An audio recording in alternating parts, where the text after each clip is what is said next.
Hi guys! Today we want to share a fun DIY video with you showing how to make a whimsical and creative dancing ribbon wand.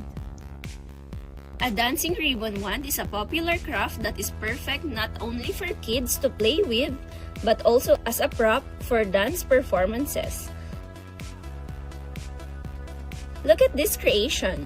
The colorful ribbons flutter beautifully as they move, making you want to pick it up and wave it around.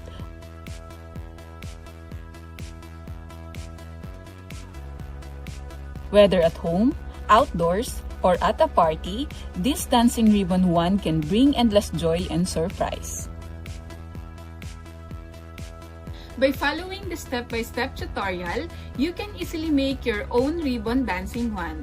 And let's enjoy the beauty of crafting together. Bye! Bye!